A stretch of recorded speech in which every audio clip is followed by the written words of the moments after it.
It was bitterly cold out, the kind of cold so bitter it penetrates right to your bones, and no number of layers can stop it.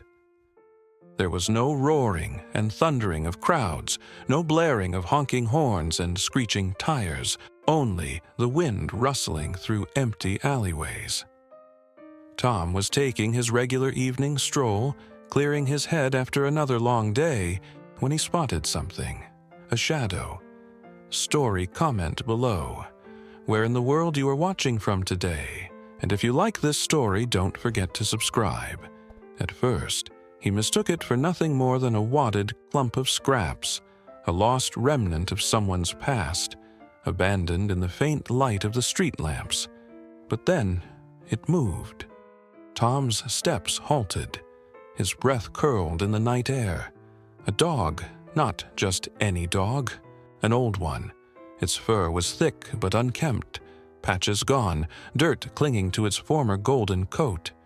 The dog's ribs were barely visible under its skinny frame, but it still sat proud and still stared straight at Tom even with a body so weak. Tom's chest tightened. Dogs like this, they don't just reappear. They're bred out of enough of this sort of thing. It was something about its eyes, deep, knowing. Like it had witnessed things that couldn't be explained. The dog did not whimper, did not growl. It just watched, as if it was waiting. Tom swallowed hard. He moved forward slowly with a step. "Listen to me, buddy." He spoke softly, but with authority. "Where did you come from?" The dog didn't move. Tom went to his knees, reached out with his hand. No reaction. It didn't flinch. It didn't back away. Instead, it leaned forward. Just slightly, like a quiet plea. "Take me." He felt the matted fur with his fingers. It was cold, too cold. Something was very wrong. Who would leave a dog like this? And why did it seem like it had been waiting for him? Then, right as Tom was about to pick the dog up, he felt it.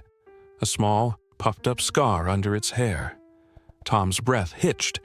A microchip. His pulse quickened.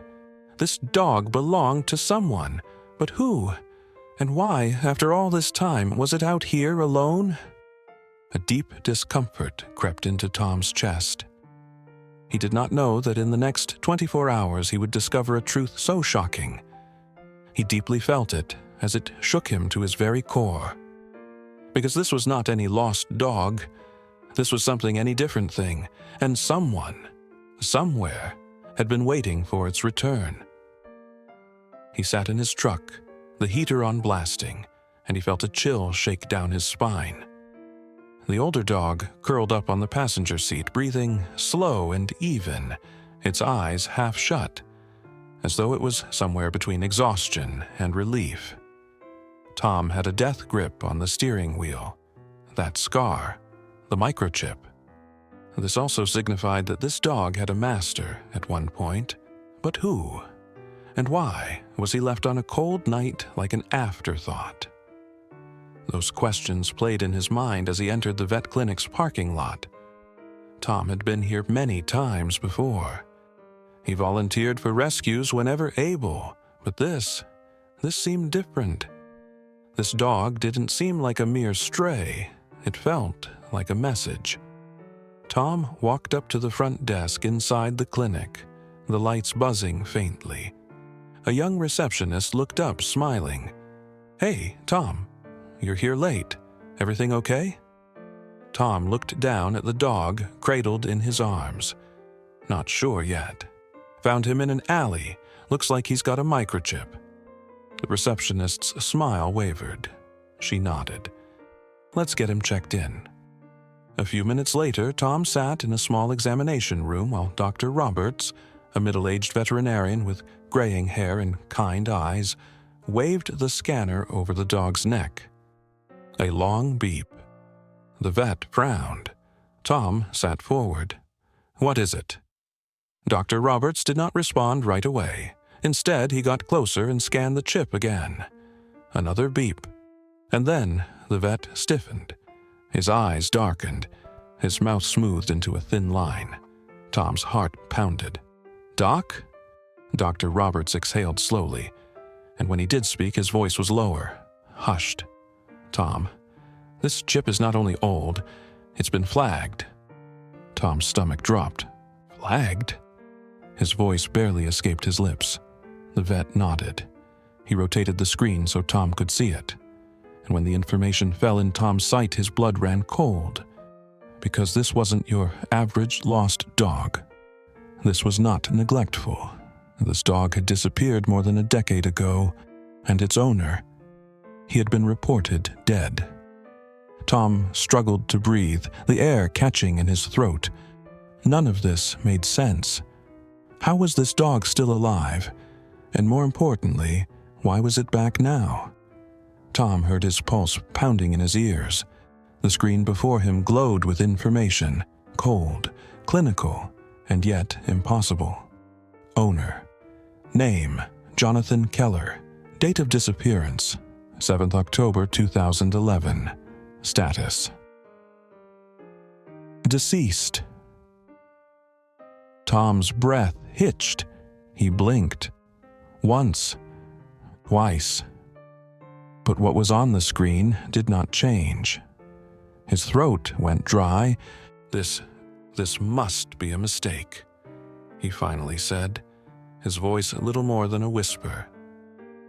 Dr. Roberts didn't respond right away. Instead, he was frozen, staring at the screen with an expression that made Tom's stomach clamp, as if he'd witnessed something he wasn't meant to see, as if this was not the first time. Tom faced him, his hands clenching into fists. "Doc," he said, his voice sharper now, "who the hell is Jonathan Keller?" Dr. Roberts hesitated. He drummed his fingers on the desk. A slow, nervous rhythm. Then he exhaled.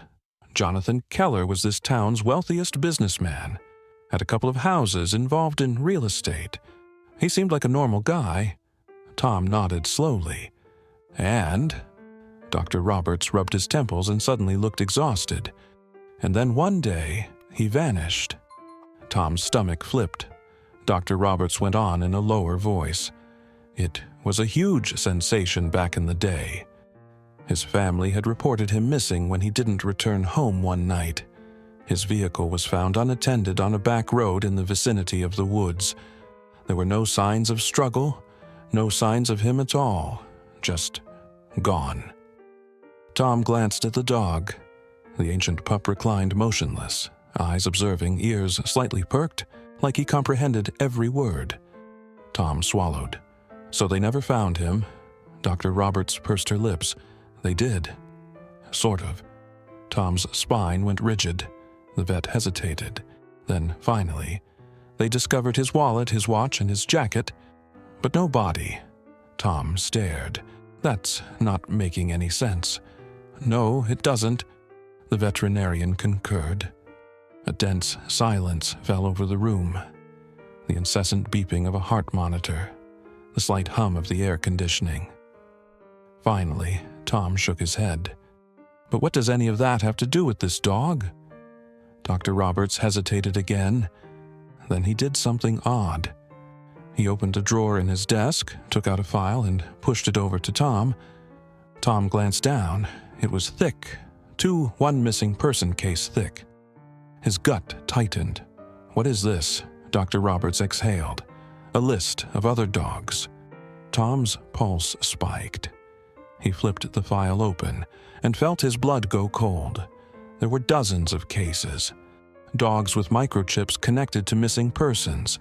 Dogs that had been discovered years after a person was declared dead. Tom's hands trembled as he flipped through the pages. Some names he recognized. Local cases. Tales that had generated headlines. People who had simply disappeared. And in every instance, one thing was the same. The dog always came back. But the owner never did. Tom's breathing was shallow. "What the hell is this?" he whispered. Dr. Roberts' voice was grim. "I don't know. But whatever this dog knows, it came back for a reason." Tom's fingers formed into fists. His eyes flickered to the aged dog curled at his side, watching, waiting. What had this dog seen? And worse, what if it had returned to warn him? Tom's hands shook as he rifled through the clunky binder. Page after page, case after case, dogs wandering the streets, alone, hungry, silent. All of them had once belonged to someone who had vanished, a person who was never seen again. Tom breathed in ragged gasps. His heart pounded. It felt like he was staring at a pattern that no one was meant to see. At last, he slapped the file closed. This can't be real, he muttered. This must be some sort of mix-up. Dr. Roberts didn't glance at him. He simply gazed at the geriatric dog on the examination table. The damned dog who had dredged all this up. Then, she said in a voice barely above a whisper, "I've seen this before." Tom's blood ran cold. "What?" Dr. Roberts exhaled for a long time, slowly. He rubbed his temples before looking up at Tom, his expression impossible to read. "I've done an ultrasound of a dog like this." Tom's chest tightened. "When?" The vet hesitated. Then finally, 5 years ago. A heavy, smothering silence descended. Tom couldn't move, couldn't think. "And," he forced out. Dr. Roberts' fingers nervously drummed on the desk. He skimmed the file, the names, the cases, the disappearances, then blew out air loudly. 5 years ago, a woman brought in a stray she had found in the woods, a real old dog just like this one, looked after, but it seemed a bit awry. "It just showed up one night," she said, standing on her front porch, looking in her window. Tom's stomach turned. "She brought it in. We scanned it." Dr. Roberts swallowed hard. "And?" Tom pushed. The vet's jaw clenched. "And the microchip was registered to a man who'd been missing for 12 years. Tom's pulse spiked. 12 years. Another missing person. Another dog. The same story. Tom's breath hitched. What happened next? "That's nonsense," Dr. Roberts said, her face darkening. "The woman who turned the dog over, she vanished a week later." Tom's heart stopped. No sign of forced entry. No sign of struggle, nothing. His hands curled into fists. "You think..." The words choked in his throat. "You think your dog, my dog, is going to take me to that same place?" Dr. Roberts didn't answer, but he didn't have to. And, deep down, Tom knew. The question that's a game changer. A knock at the door startled them both. The receptionist ducked her head in, looking unsure. Doctor? Roberts? There's a person here looking for a lost dog." Tom and the vet turned their heads her way. The air in the chamber went to an icy chill.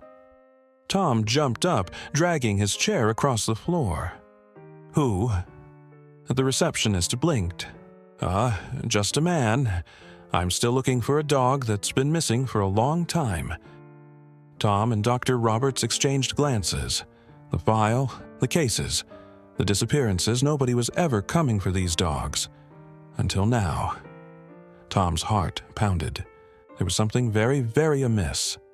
And then, the older dog raised his head. Its ears perked. And for the first time since Tom discovered him, it growled, low, deep, warning. Tom's stomach dropped. Because if this dog was scared, then so was he. The air in the room felt heavier, loaded with something left unsaid. Muscles tensed, Tom turned toward the receptionist. Did he say his name? She paused, looking between him and Doctor. Roberts. No, she said slowly. Just that he was looking for a lost dog. Tom's heartbeat pounded. This wasn't right. None of it was right. Who searches for a lost dog years later? Who shows up at the minute when the truth begins to unfold? Tom cast Doctor. Roberts a glance. The vet's face was ashen, and he gripped the edge of the desk with his fingers, as if it was the only thing keeping him anchored. The old dog sprawled next to them stiffened. Its ears stood straight up. And then, a low, warning growl. Tom had never heard that kind of growl come out of a dog. It wasn't aggressive. It wasn't defensive. It was fearful. A sound that sent a chill down the back of his neck. "Tell him we have no information," Dr. Roberts snapped, his tone more severe than Tom had heard it before. "Tell him to leave." The receptionist frowned. "But what if it's his dog?" "I'm not," Dr. Roberts barked, jumping to his feet so quickly that his chair almost tipped over. "Tell him to leave." The receptionist hesitated, confusion clear on her face, and then she vanished down the hall with a small nod. Quizzically, Tom looked at the vet and lowered his voice. "What the hell is going on?" Dr. Roberts ran a hand down his face, exhaling sharply. "This is wrong, Tom. All of this is wrong." Tom glanced at the door. "Do you recognize him?" Dr. Roberts shook his head. "Number, but I don't need to." Tom's jaw clenched. "We can't just ignore this. If he's looking for this dog, he's not looking for the dog." The vet interjected. Tom narrowed his eyes. "What is he looking for then?" Dr. Roberts didn't answer. He reached for the file of missing people and leafed through the pages. Tom just watched his finger come to rest on one of the names. A man who had disappeared 15 years earlier. A man whose dog turned up years later, like this one. And then below the old faded photo of the missing man, a single handwritten note. He came back for it. Tom's stomach flipped. "What does that mean?" he asked softly, almost inaudibly. Dr. Roberts closed the file with a gentle thump. "I don't know," he admitted. "But I do know one thing." Tom's eyes locked onto his. "If I let him take that dog," the vet's voice was grim, "you'll be next." The undone decision. Tom's mind raced. None of this made sense, but the fear in Dr. Roberts' eyes was real. And the way the dog, this old, tired, knowing dog, was watching him, as if it were aware of what was about to transpire. An unexpected noise in the hallway startled them both. Footsteps, approaching, slow, steady. Tom choked up in his throat. The dog growled again, deeper this time, more urgent. The doorknob twisted, and then a voice. Calm. Too calm. "Excuse me," the man said. "I think you have something that's mine." Tom froze, because the way he said it, no one. Something. His blood turned to ice. Dr. Roberts stretched slowly toward a cabinet behind the desk. Tom caught a glimmer of metal in the gloom. A gun. Tom's heart hammered. Was this really happening? Was he really about to stand between a dog and something far more dangerous than he had any way of understanding? The doorknob twisted again. This time it opened. And for the first time since this nightmare began, Tom confronted the man who had come for the dog. And in that moment, Tom knew this wasn't over, not even close. The door creaked open. Tom's breath hitched. There he was, a handsome man in his early 40s, wearing an expensive-looking black coat. His face was sharp, clean-shaven, strangely composed. His dark eyes scanned the room with an eerie sort of calm, as if he already knew what he was searching for. Tom could not put his finger on it, but the instant their eyes locked, a strange, bone-deep unease nestled in his gut. Something was off. This was not simply a stranger searching for a lost pet. There was no desperation, no concern, only expectation. The man moved toward them in slow motion, his shoes hardly tapping on the linoleum.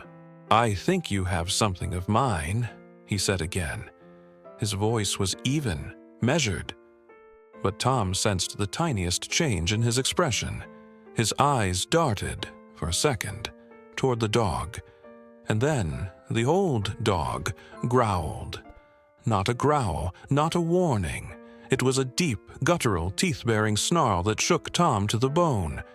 Tom had encountered dogs who growled before, but this was different. This was hatred. Far. The man's lips curled just a little, as if he found the reaction. Funny. Easy now, he murmured. No need for that.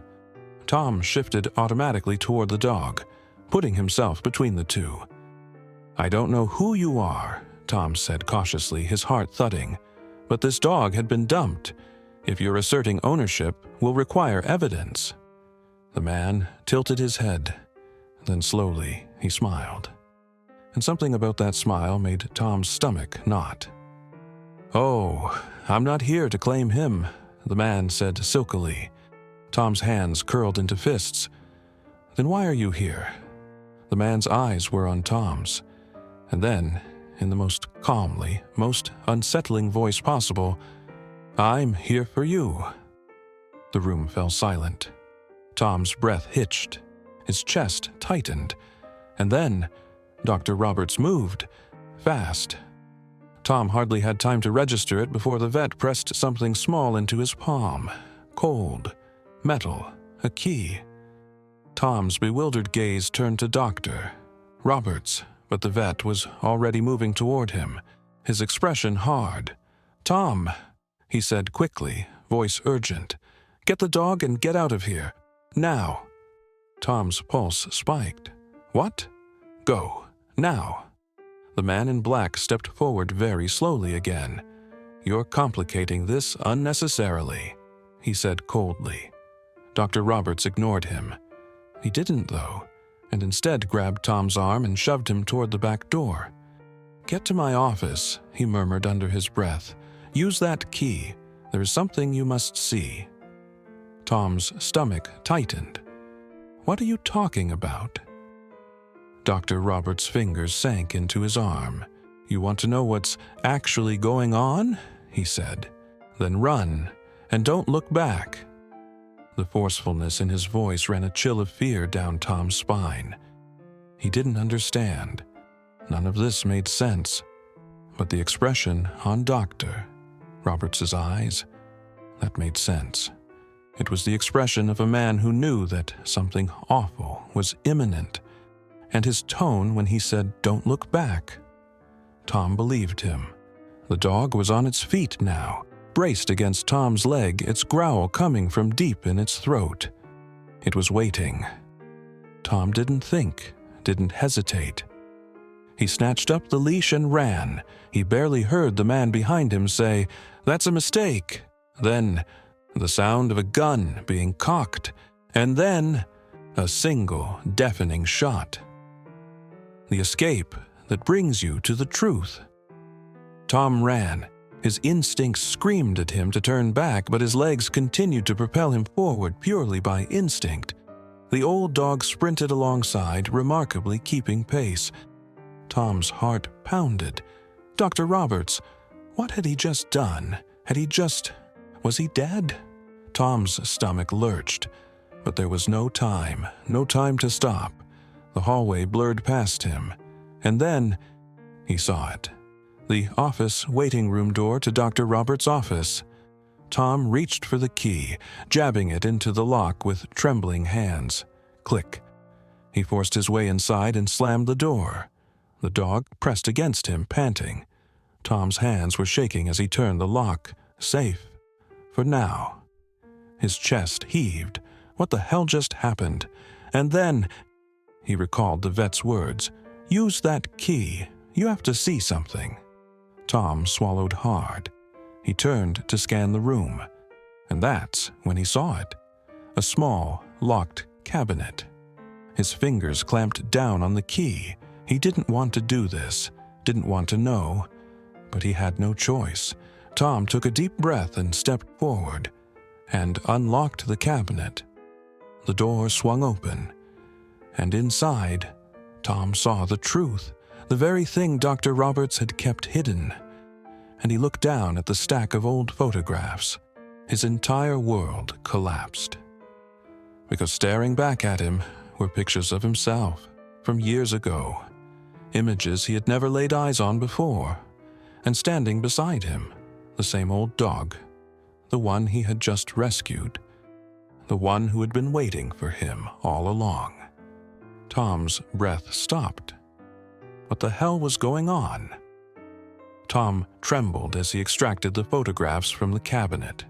They were worn at the edges, old and yet strangely familiar. He flipped through them with his heart racing. Picture after picture. Him. Younger, different, but definitely him. In some, he stood in a dense, overgrown forest. In others, he was close to a house he didn't know, and in each and every single one of them, the dog was there. Tom's breath hitched. His brain screamed that this wasn't possible. He had never had a dog before, never seen this place, never taken these pictures. But here they were. And then, the last photograph. Tom's fingers wavered over it before sliding it over.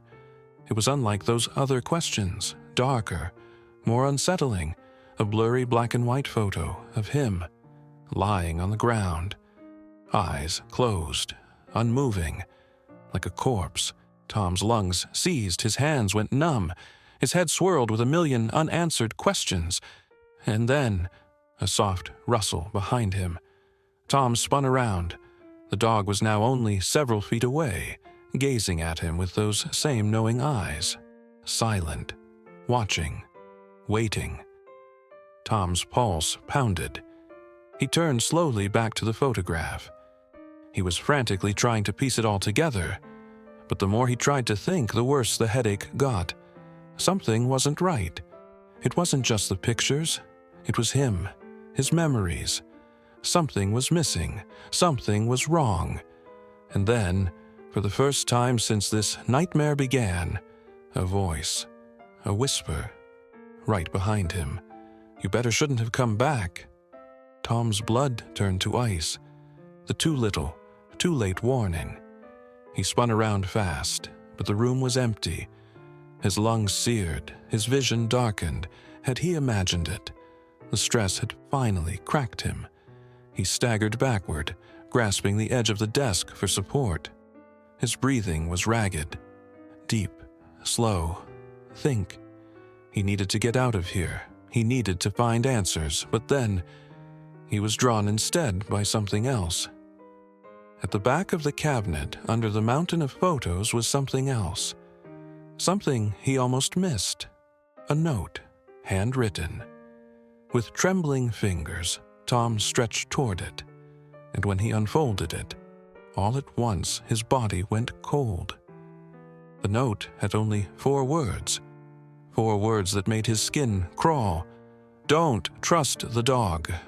His breath hitched, and before he could even comprehend what that meant, the lights flickered, once, twice, and then the power went out altogether. The room was enveloped in complete darkness, and at that moment, in the lurching, pitch-black quiet, Tom heard it. A sound that sent his whole body locking up. A deep, inhuman whisper, right next to his ear. "You were supposed to be gone forever." The room was pitch black. The silence was too deep, too unnatural. Tom's pulse roared in his ears, that voice, that unthinkable sulphurous whisper right next to him. You were meant to stay gone. His breath was short and sharp. His fingers tightened on the edge of the desk. Stay calm. Think. He reached for his phone. His hands were shaking. He pressed the power button. Nothing. Dead. His stomach plummeted, and then a sound. A gentle patter of claws against the floor, moving, circling him. Tom tightened his hold on the desk. "Who's there?" he forced out. His voice sounded weak, shaky. No answer. Except then the footsteps didn't stop. A slow, deliberate circle, a predator's pace, and then the door creaked. Tom's blood ran cold. There was something in the room with him, and it was moving closer. The thing in the dark. Tom's instincts screamed. He had to move, had to get out, but his body felt paralyzed. The dark pressed against his skin like a second shadow wrapping around him, and then, breath, right next to his ear, cold, slow, not human. Tom's lungs locked. His body told him not to turn around, every instinct inside him, not to look. But before he could make a decision, the phone was at his shoulder. Tom jolted backward, his heart pounding into his ribs. He twisted, his breathing labored, but there was nothing there, just the darkness, only the thick, smothering air. And then the whisper came again. "He's coming." A sensation rippled up Tom's spine. And then a sharp, sudden growl from the dog. Tom's head whipped around to face him. He could barely make out the old dog in the dark. Rigid, stiff, teeth bared.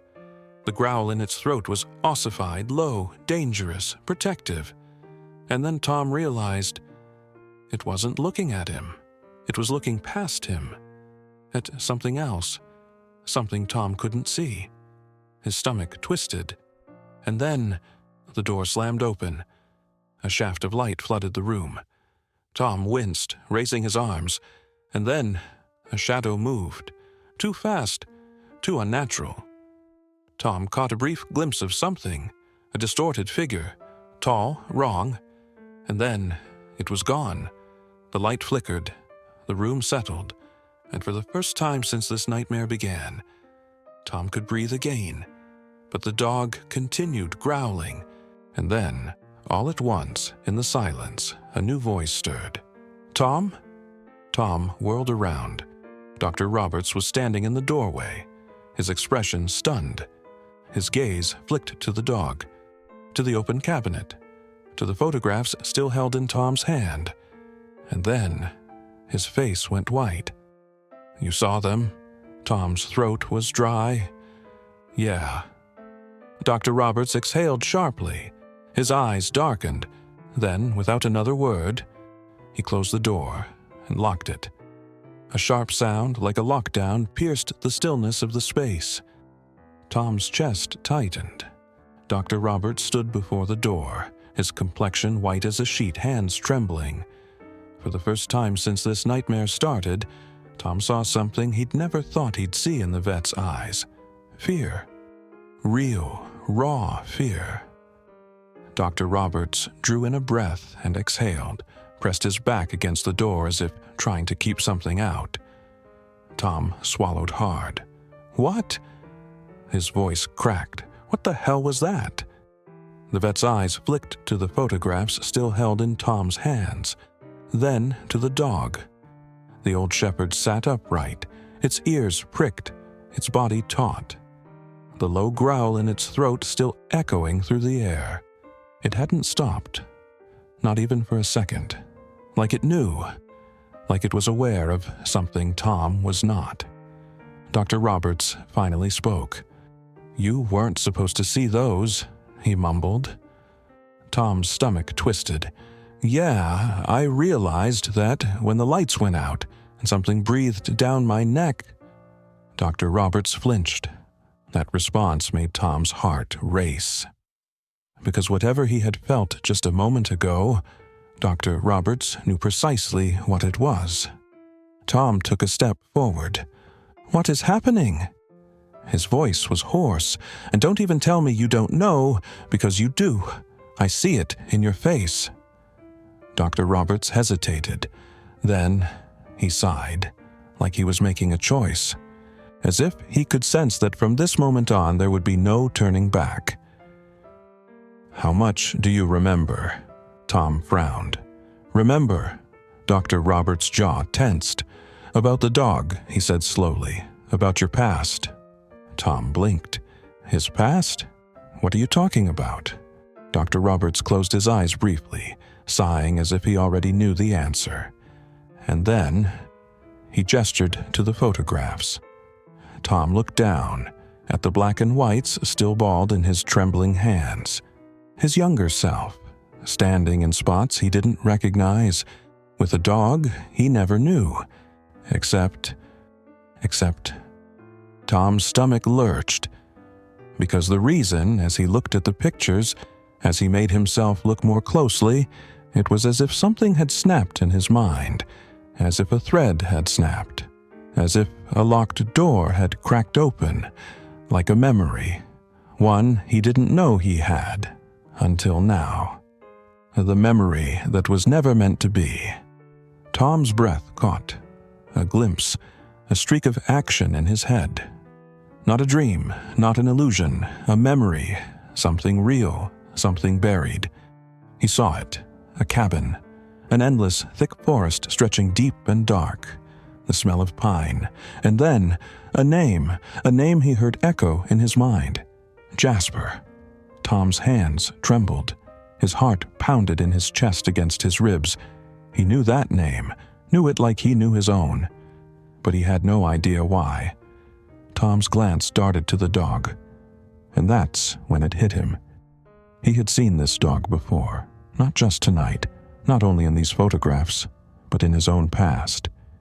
He had known this dog a long time ago, except that didn't make sense, because this dog would be too old to be the same one, and yet, somehow, deep in his soul, Tom knew it was him, the same dog, Jasper.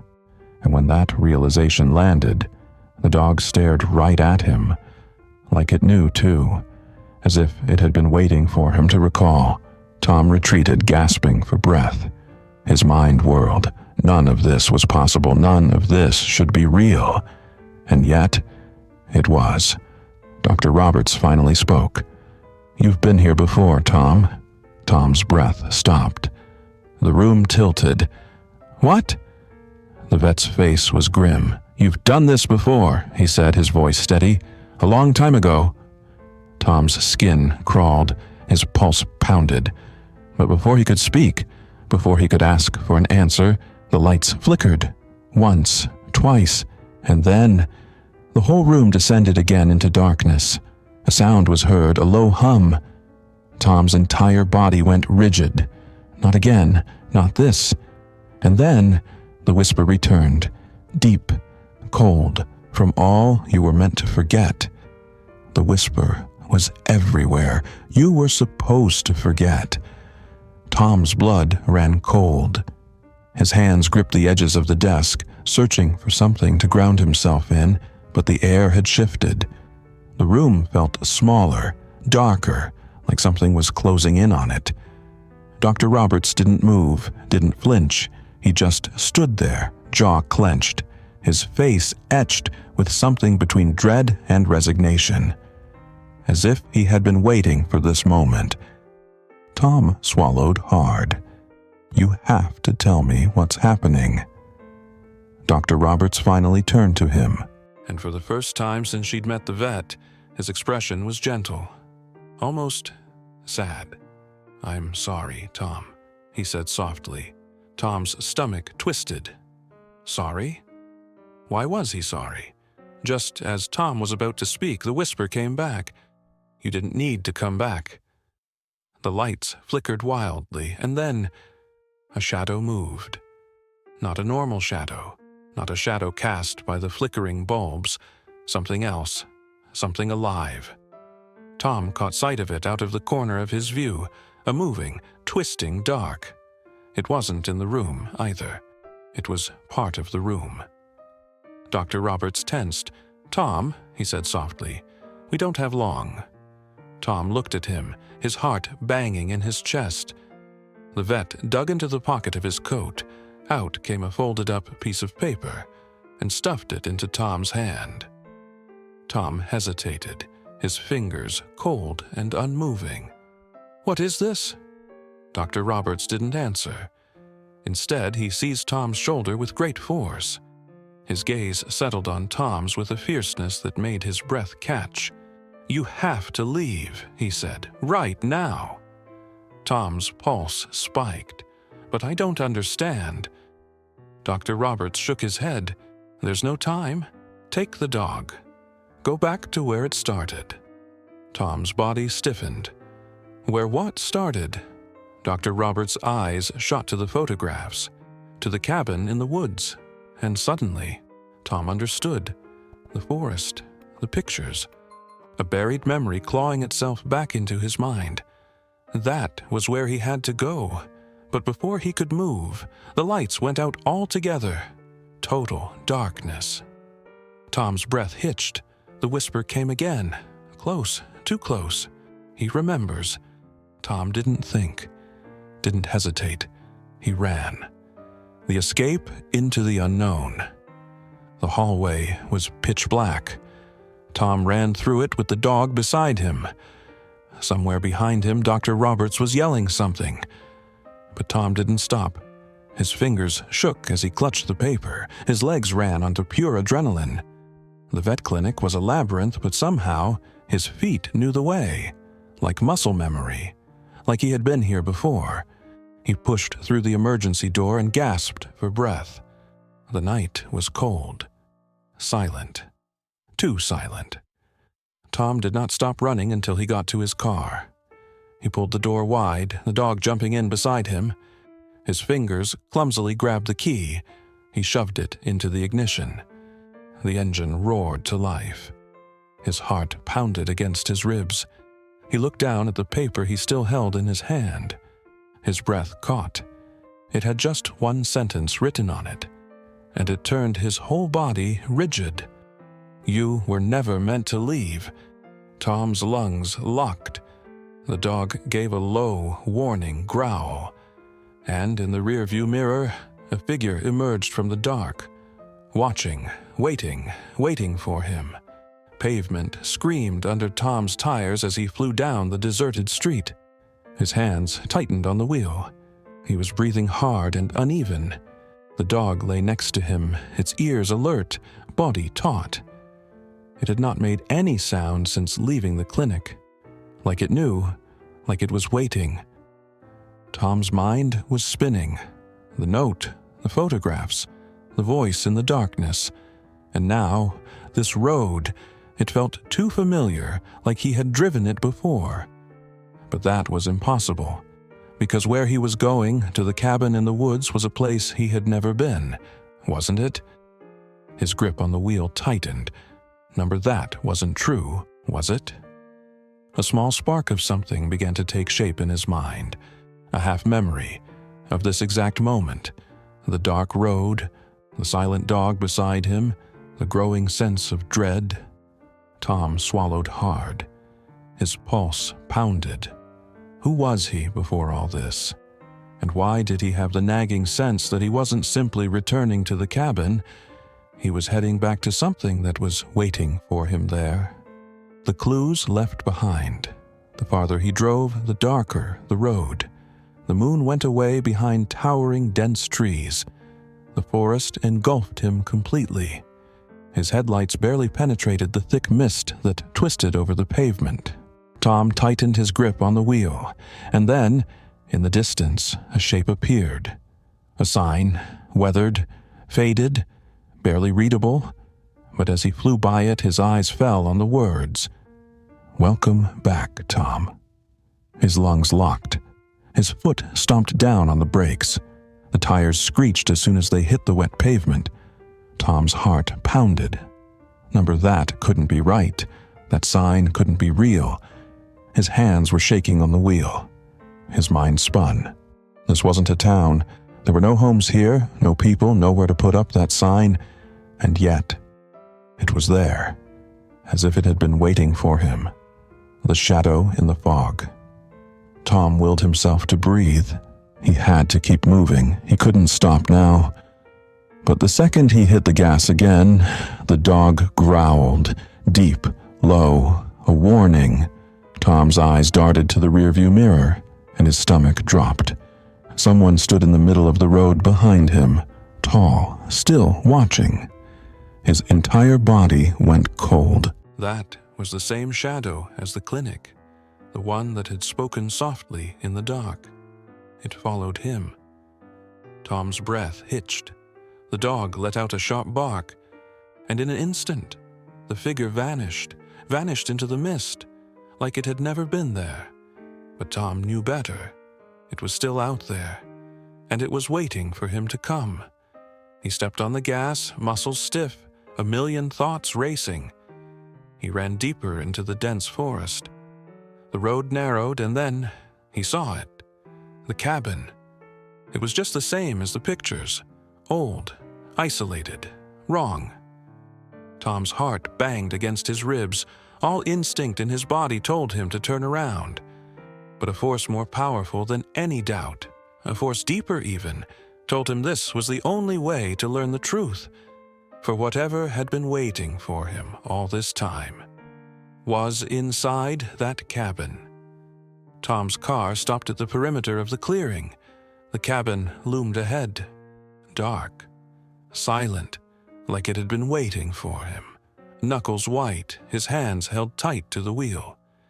He gasped for air in little sharp bursts. Every fiber in him was screaming to get out, to turn around, that he would drive as far as he could from this land. But he didn't, because somewhere deep inside, in the part of his mind that was only just beginning to wake up, he knew he had been here before. And then whatever truth lived behind those walls, he had left it behind. The key that was there all along. Tom stepped out of the car. The dog followed. It didn't hesitate, didn't whimper, didn't even look at him for reassurance. It knew where they were, and it already knew what was inside waiting. Tom swallowed hard. His boots crunched along the overgrown dirt path as he walked onward. Each step felt heavier, like the very ground was trying to fight him. He reached the porch. The wood creaked beneath his weight. The door stood before him, and on the handle, a key, already in place, already waiting. Tom's pulse spiked. His stomach twisted. He picked up his hand as if to touch the metal between them, and the moment he touched it, a memory slammed into him. The memory. They attempted to erase Tom was younger, barely a teenager. He stood exactly where he stood now, on this same porch, with that same dog by his side, except it wasn't old. It was young, strong, full of life, and in front of him, the door was open. A dark void lay on the other side of the threshold. A figure stood just inside, tall, unmoving, watching him. And then, a voice. You must not forget. Back to reality.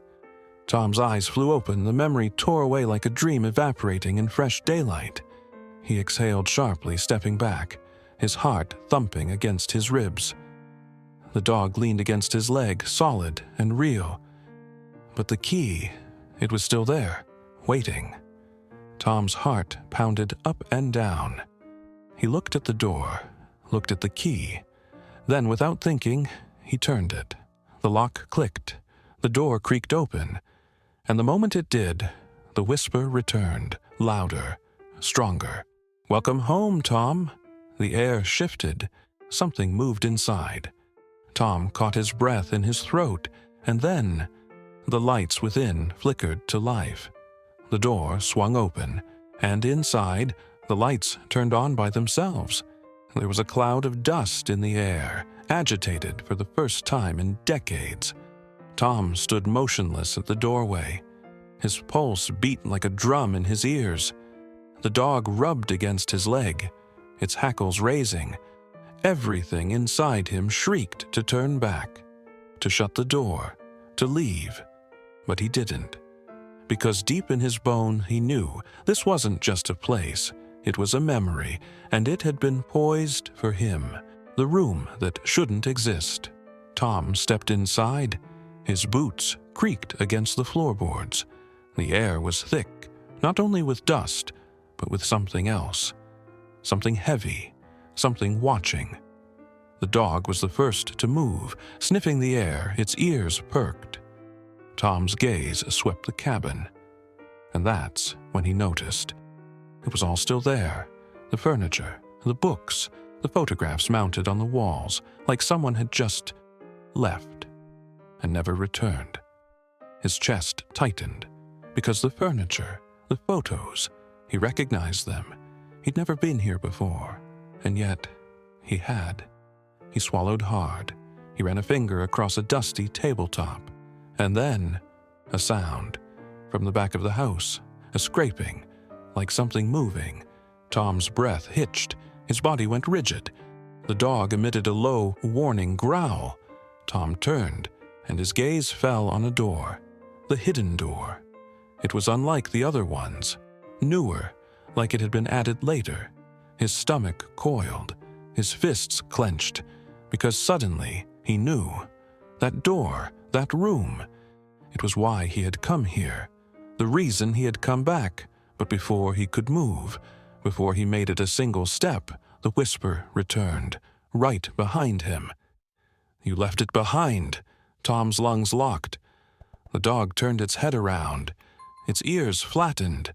And then, the back door creaked open on its own. Slowly, inch by inch. Tom couldn't breathe, because in that dark beyond that door, something was moving, and it was waiting for him. The back door of the house was wide open. Beyond the threshold lay darkness, thick and impenetrable. Something moved inside. Tom's breath hitched. His pulse thundered. The dog against his leg made a low growl, steady. All of Tom's mind screamed, "Don't go in." But his body, it was already moving. Like it had done this before, like it knew what was inside. Tom stepped forward. The whisper that followed him. As he crossed the threshold, the air changed. Thicker, heavier, like it was being pushed against his flesh. The light from the main room barely reached this far. Darkness devoured the corners. But something was wrong. The room was too big, too deep, as if it didn't even belong inside the cabin. Tom swallowed hard. His foot grazed something, a piece of paper. He knelt, picked it up, and the instant his fingers made contact with it, a voice called out from the darkness, "You left it here, Tom." Tom froze. He gasped. The paper he held was old, fragile, and in the dim light he could hardly read the words scrawled across it. But when he did, his heart stopped, because it was his handwriting, the truth that was buried. The dog whimpered. Tom tightened the paper in his fingers. His mind spun.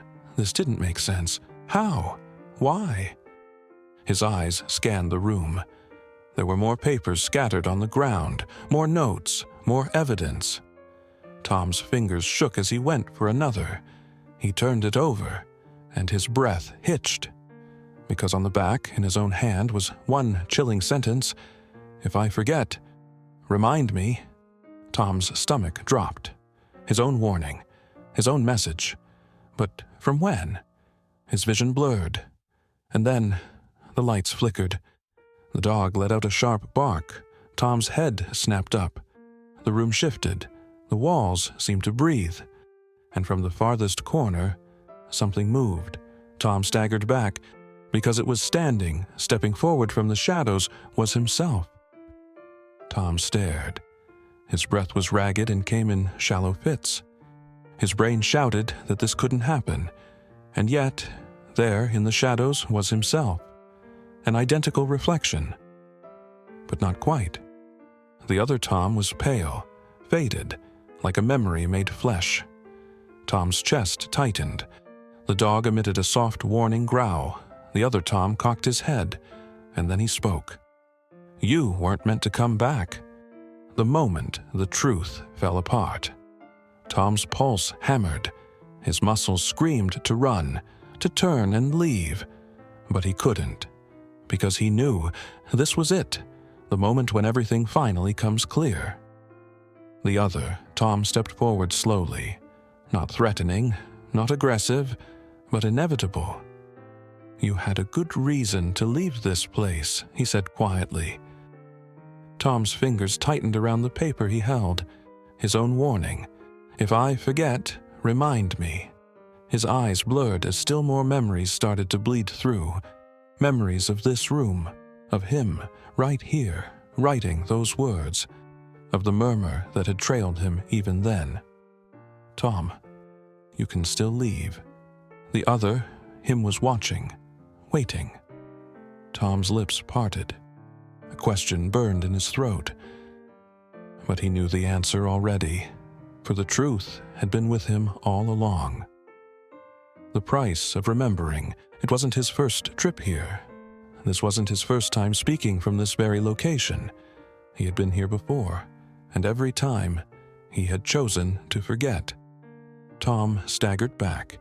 His breath hitched.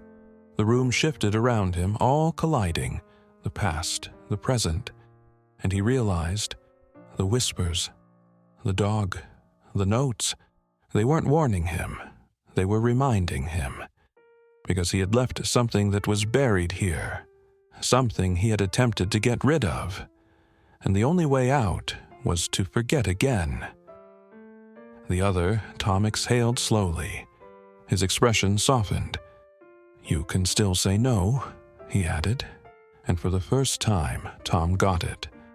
This was never a search for truth. It was deciding whether he could live with it. His chest tightened. His vision blurred, the room darkened, and then everything faded to black. Epilogue, the road to nowhere. Tom's eyes fluttered open. He was in his car, the dog curled up beside him. The engine was still running. The road ahead, empty. He sat there a long moment, his mind blank, as if he'd surfaced from a dream he couldn't fully remember. The cabin was gone. Not just behind him, but erased, as if it had never existed. Tom exhaled. He didn't recall making the U-turn, didn't remember leaving. He hadn't removed his hands from the wheel. His foot was on the gas, and the road was taking him away. The dog raised its head, gazing at him. Tom swallowed. He felt lighter, freer. But a whisper stirred in the back of his mind. "I thought you weren't allowed to come back." Tom's grip tightened. And then he kept driving, because some doors are better left closed.